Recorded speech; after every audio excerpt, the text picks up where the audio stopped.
Hello, and welcome to Bore Interesting, the place where I try to bore you to sleep with information that you may or may not find interesting. Today's topic, the brain. The wild, wacky, complicated, misunderstood brain.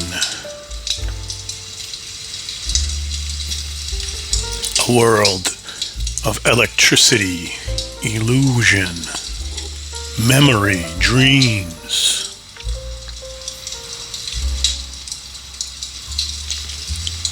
Let's start with some information about this thing. The human brain, on average, weighs about 3 pounds, and it uses 20% of your energy. Always hungry.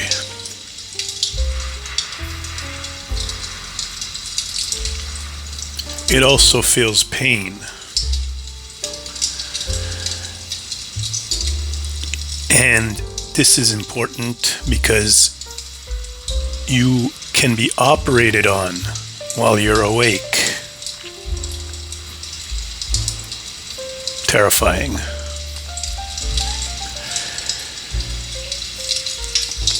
If you took all the blood vessels in your brain and stretched them out, it would be 400 miles long. That means the circulatory system inside your skull is doing a marathon every day, without photos on social media bragging about it.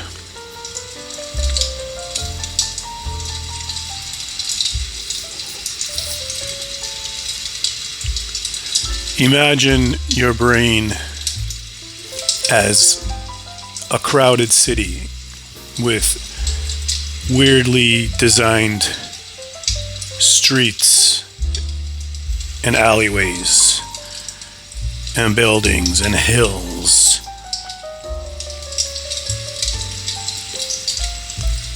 And neighborhoods that are doing different things, that have different people, different cultures. You got uptown, you got downtown, Little Italy, Chinatown. Some of these neighborhoods are peaceful, some are chaotic. Some are responsible for regrettable decisions made after 2 a.m. There's a part that's big and squishy called the cerebrum.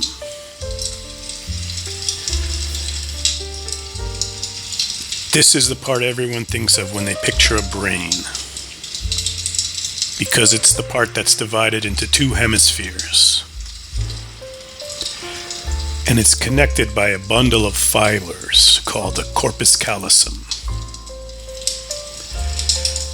That's like a high-speed data cable between the 2, communicating, opening lines of discussion, information to pass both ways. A bridge, you could say. Each hemisphere has 4 lobes.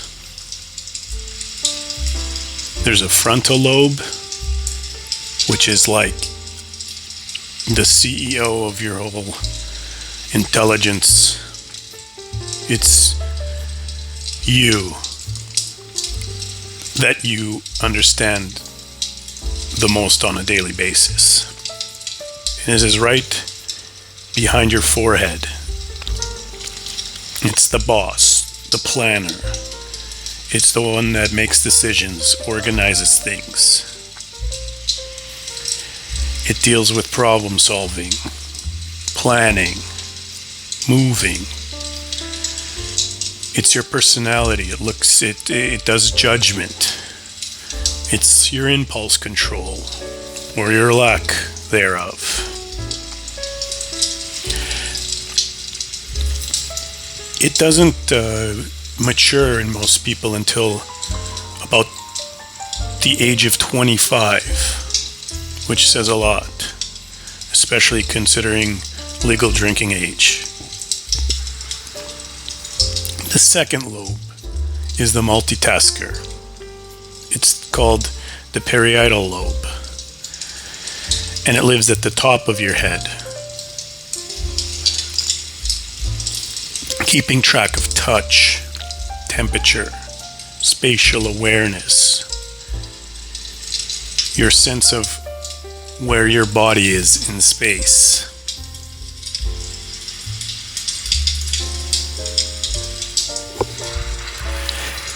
It's the reason you can close your eyes and still touch your nose.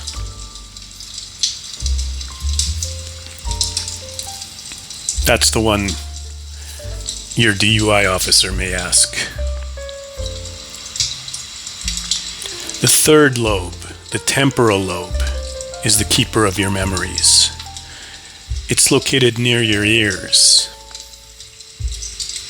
It stores memory, handles hearing, language comprehension, emotional association, inside of which is the hippocampus, your resident brain librarian, shuffling books, keeping track of the Dewey Decimal System. It sorts your memories, files them, sometimes misplaces them on purpose, who knows. Did you know? Damage to the hippocampus can cause an inability to form new memories. Check out Memento if you haven't. Very good movie. The fourth lobe, the occipital lobe. Think of it like a personal movie studio. Residing at the back of your head, it handles vision. Everything you see is processed here. But the weird thing is, your eyes don't really see. They gather light. It's this part of the brain that interprets it. It's essentially a hallucination that we all agree upon to run our daily lives.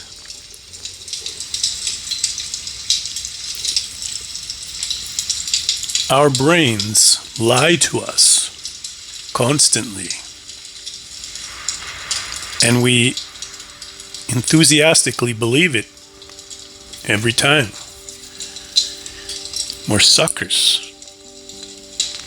Blind spots are filled in, time is distorted, bent, sounds change based on what you see. Apophenia, seeing stuff in the clouds, Jesus in your toast.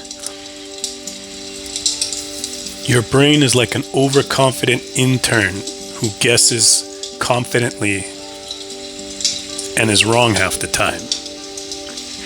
Yet gets promoted at the end of the year.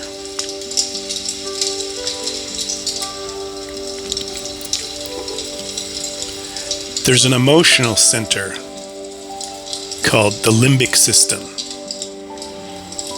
Think of your junior high school drama department.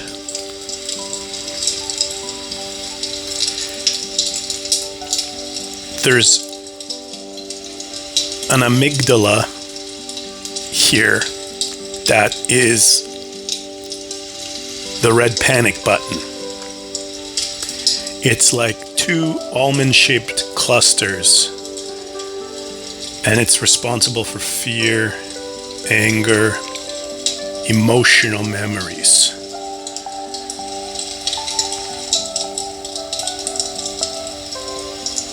You see a spider, the amygdala decides how you react.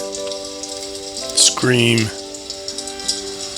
flick it away, Make it your pet. Run. People with damaged amygdalas can't feel fear. Imagine them watching a horror movie.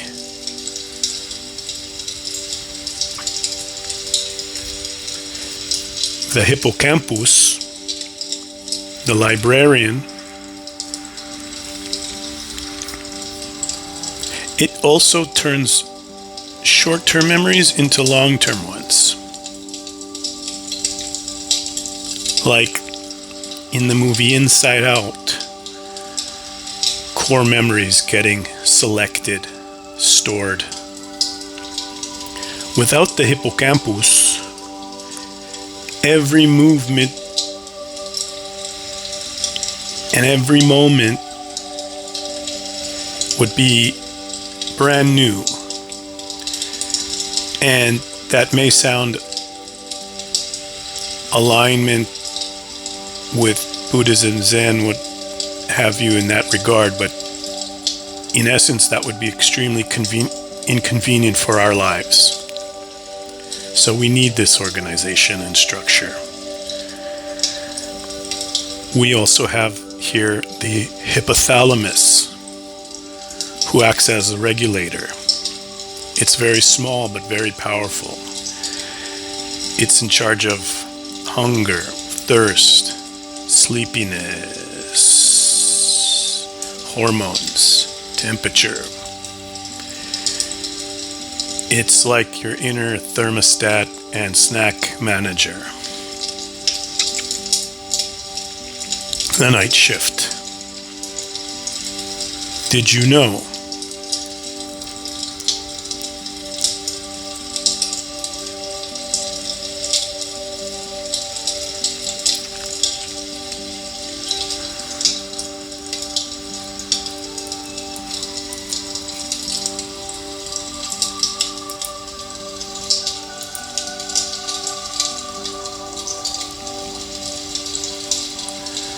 That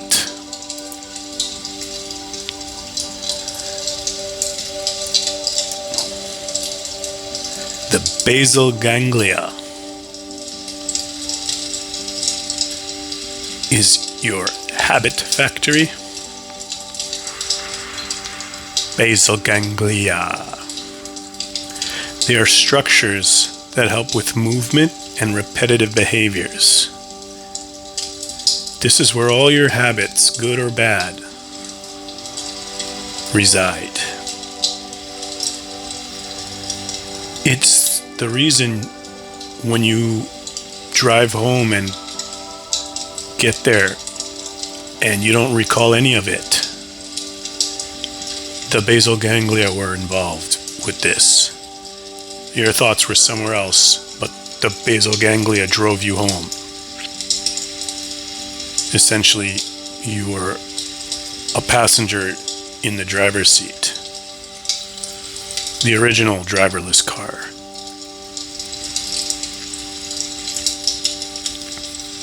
The brain dreams in weird montages. And it gossips and plays with memories and emotions, but it also deletes files. Selectively choosing what you in your waking life remember.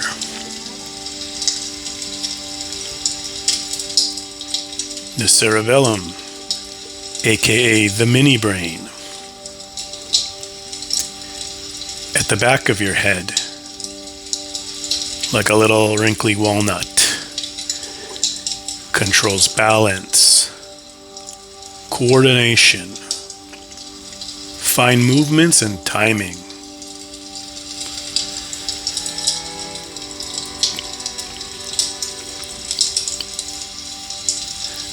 The cerebellum contains half the neurons in your brain, even though it's much smaller than half. It's compact. like a USB drive of coordination.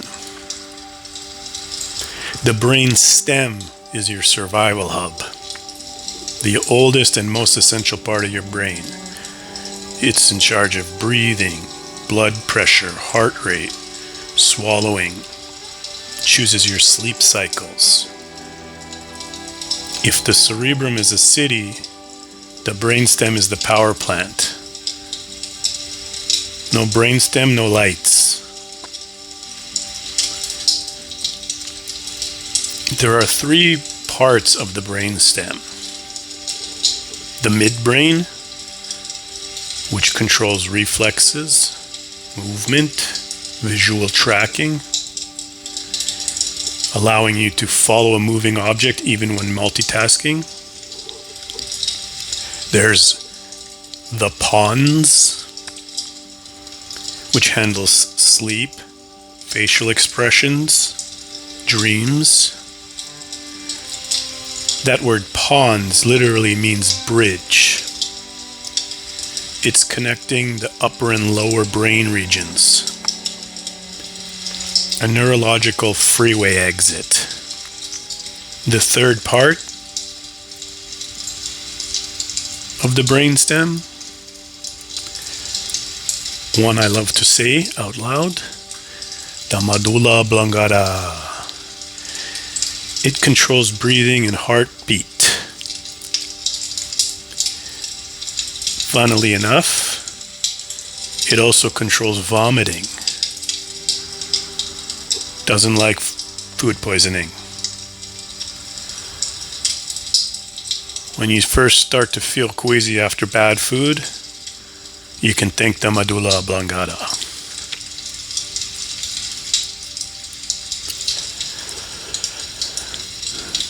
Smell goes straight to emotion.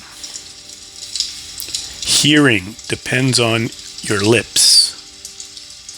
Touch can be fooled by rubber hands. Your eyes make up most of what you see. The brain is like a magician, and you're its favorite audience. Abracadabra.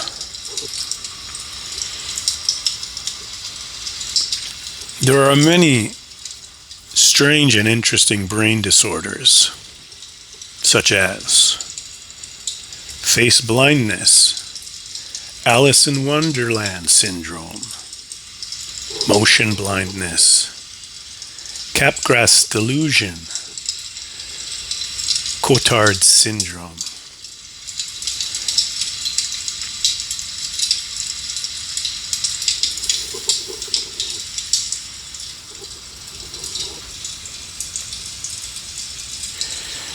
Face blindness is what you would expect, an inability to recognize faces where you have difficulty telling individuals apart. Alice in Wonderland syndrome is a rare neurological condition causing distortions of perception in size, body image, shape. You can see objects as huge or tiny, or feel like your body is shrinking. And it's often linked to migraines in adults, or infections like Epstein-Barr for children, which affects the brain's sensory processing.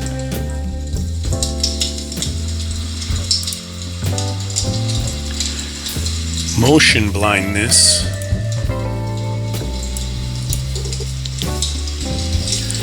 or for nerds, achinotopsia, is a rare neurological disorder where you can't perceive motion and objects are seen as disjointed jumps like freeze frames, while stationary objects remain unaffected.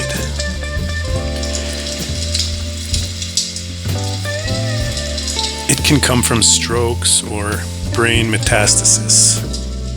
And currently, there are no known cures for this. Capgras delusion is a rare psychiatric condition where you believe familiar individuals have been replaced by an imposter. So your spouse or a friend or a parent is suddenly an alien or a robot. It's a form of delusional misidentification syndrome. Cotard syndrome, also given the delightful AKA name walking corpse syndrome, is rare psychiatric condition where severe nihilistic delusions of people believing they're dead, they don't exist, they lost their organs or their blood. It's often linked to severe depression or schizophrenia, often from a brain injury.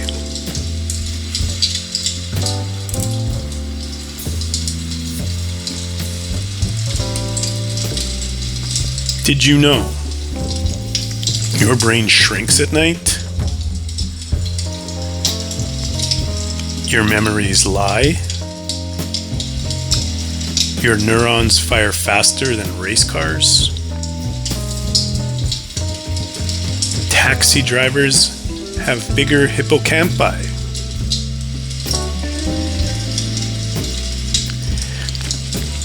The brain can blind you by refusing to interpret sight. Scary stuff. The taxi driver one, I imagine, is they're constantly mapping the city around them.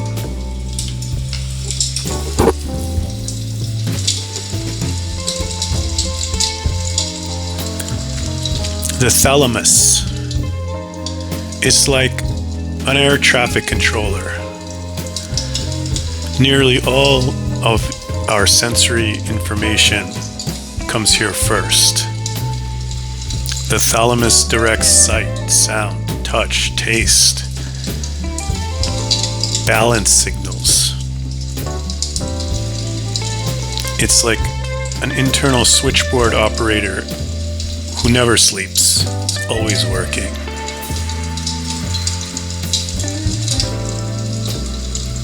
Did you notice I didn't say smell? Smell is the one thing that doesn't go through the thalamus. It takes the express route to emotion.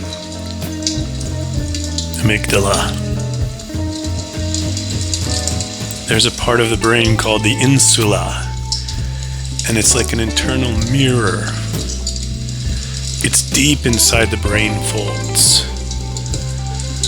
Pleasantly, it helps you feel disgust, pain, internal body sensations.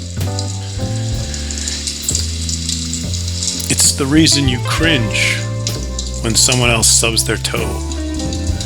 It's like emotional awareness. If yours is highly activated, then don't watch blooper videos.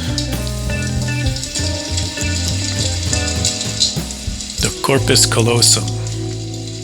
It's like a bridge between worlds, connecting the two hemispheres. There are people with split brain. Their hemispheres can't communicate. Their corpus callosum is either damaged or underdeveloped. So they act like two different people.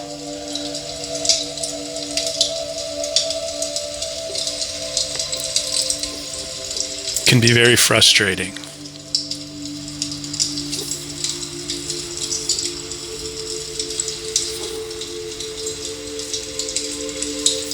The brain is made of modules that debate and negotiate your personality.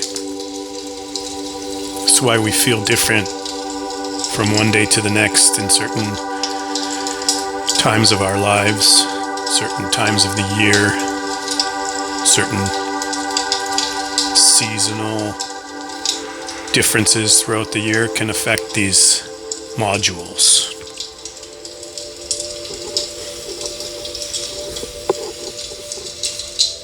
Our brains think in images, flashes, feelings, and vague shapes, like a collaboration. Scientists who have been studying the infinite intricacies of the brain have come up with plans for the future, what we can expect with modern technology. Some things they're already working on: brain to computer typing, memory transferring, neural implants.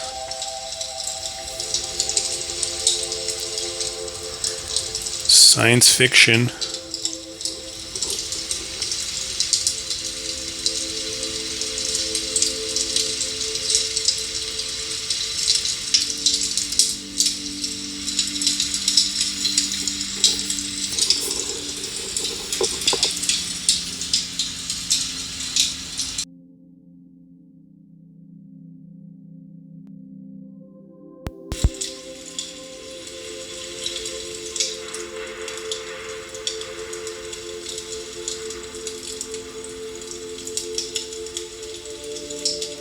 Did you know the brain produces enough electricity to power a low-watt light bulb? It's like thoughts literally are little lightning bolts zapping around. Let's look at some of the ways that our brain fools us, lies to us, treats us like a sucker. Constantly. The filling in trick. There's a blind spot in each eye where the optic nerve connects. The brain just fills that in. Look, a little Photoshop intern. You only see about 1% of what you think you see. That's crazy. The rest is just educated guesses, assumptions, and sometimes complete nonsense. But we're adjusted to that so we don't smack into things and get eaten by hyenas. There's a thing called pareidolia,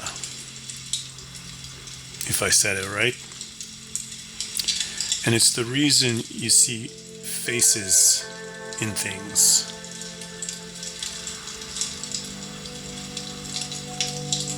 Or every time you look at a cloud, you see something that's looks like a duck or a horse or a wizard. It's your brain trying to figure out randomness, put meaning into everything. Our brain even tricks you in terms of time. When something touches you, your brain delays your perception. It's only about 80 milliseconds, but it matters. Because in that time, it rearranges the sensation. It's like the consciousness is a delayed live stream of your life.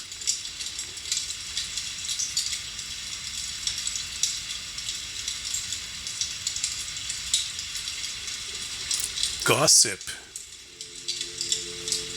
is not just chatterboxes getting their kicks. It actually can activate reward centers in the brain stronger than some drug. No wonder people do it so much.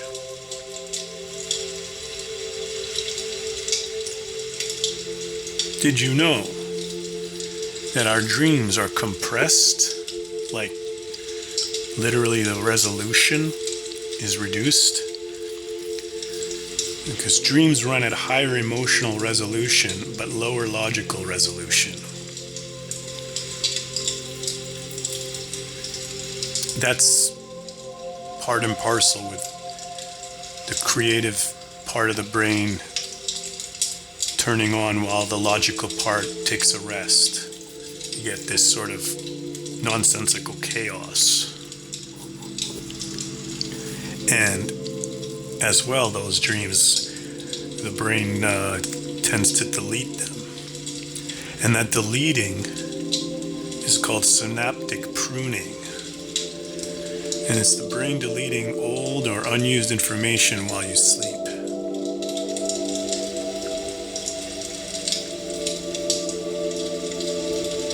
Children under 5 can produce around 200,000 new brain connections per second because their brains are growing.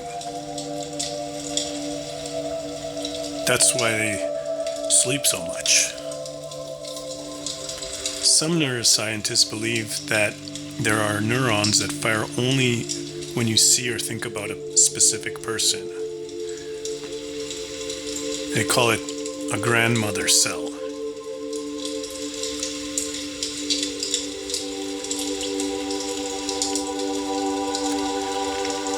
Our nose talks to our brain faster than our eyes do,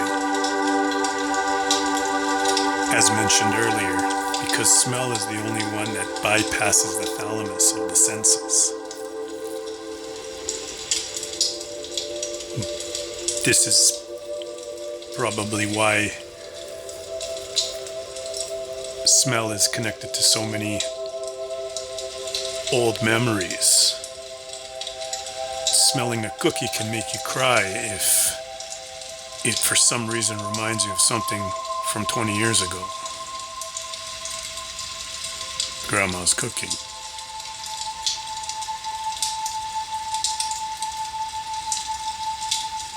Humans can detect over 1 trillion different smells.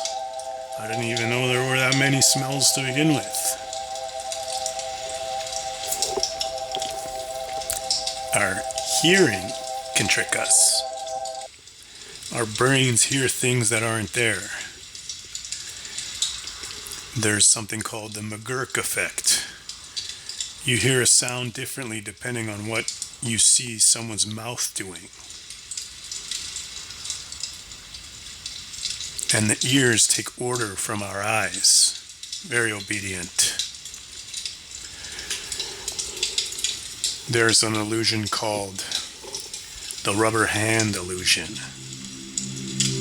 If someone strokes a fake rubber hand and your real hand at the same time, your brain will adopt the rubber hand as your own. It will protect the rubber hand. It will scream internally if someone threatens it. An excellent book on this is called Phantoms of the Brain by a guy named Ramachandran. Highly recommend that. Fun read.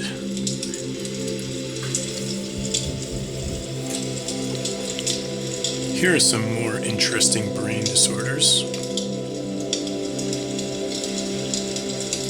The name of face blindness is prosopagnosia.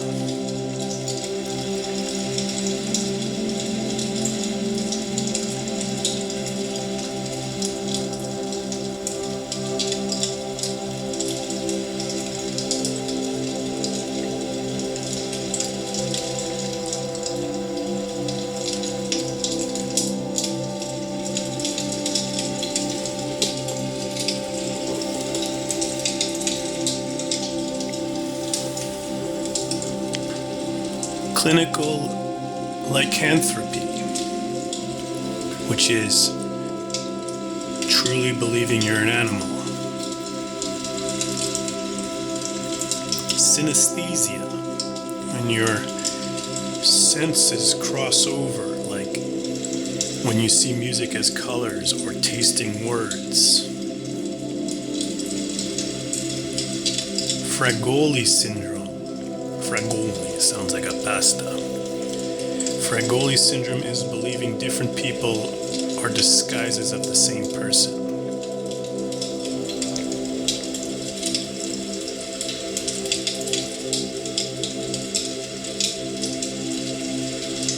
Rasmussen's encephalitis. It's a type of progressive epilepsy that causes inflammation in half of the brain, which leads to seizures and paralysis. Creutzfeldt-Jacobs disease is a rare and fatal prion disease causing rapid dementia. Hopefully you can avoid that one.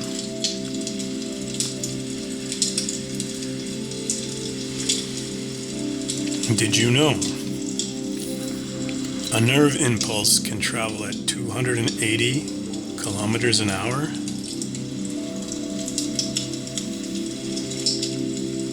Storage of the brain is estimated at 2.5 petabytes. That's enough to store the entire internet.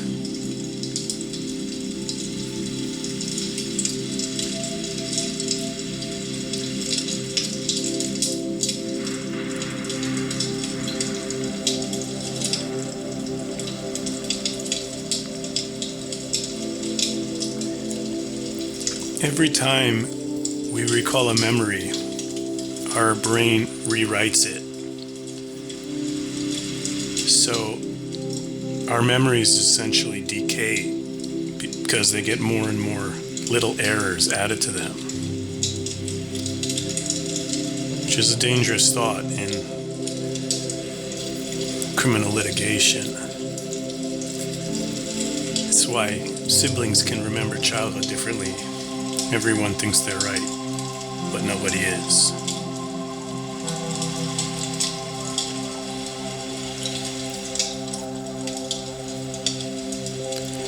People who think they have photographic memory don't. Eidetic memory is what it's called, but it's actually just much better reconstruction of past memories. Most people know déjà vu when they see something they think they've seen before. It may be caused by a tiny delay between signals in the brain, tricking you to think something is happening again. But have you heard of the opposite? Also French, called jamais vu? When familiar things suddenly feel strange. Like when you spell a word too many times, it stops looking real.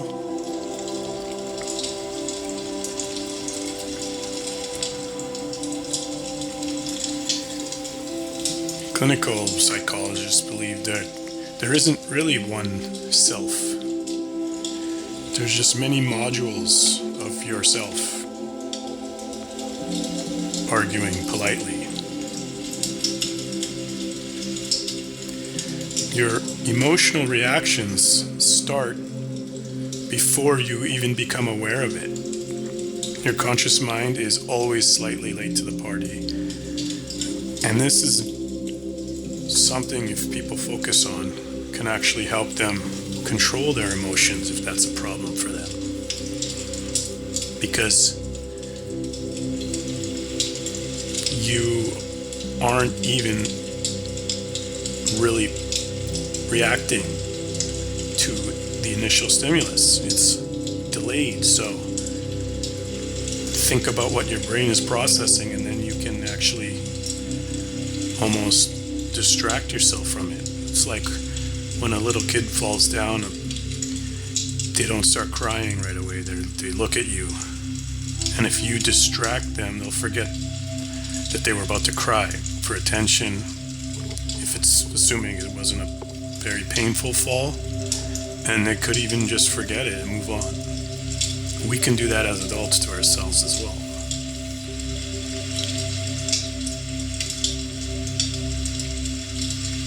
Our brains don't think in words, they think in images. Language is a late addition, so words are like subtitles to flashes, shapes, symbols, and fragments. It's something that came later in our evolution, which is pretty logical if you think about it.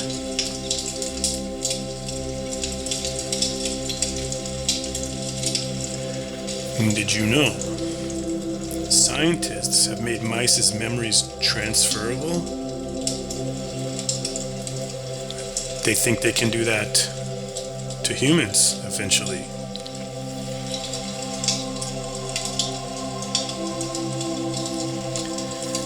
There's a thing called smart dust, which are tiny neural sensors that could float in your bloodstream and read brain activity from within.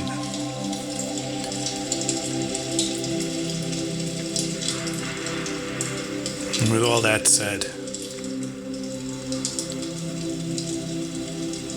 I hope your brain, while listening to this, has gotten drowsy. Information overload. I hope you've been able to rewire some things in this evening's attempt to get tired. Begin your sleep cycle. So thank you for joining on this little journey into this mysterious world of our heads. This has been boring interesting.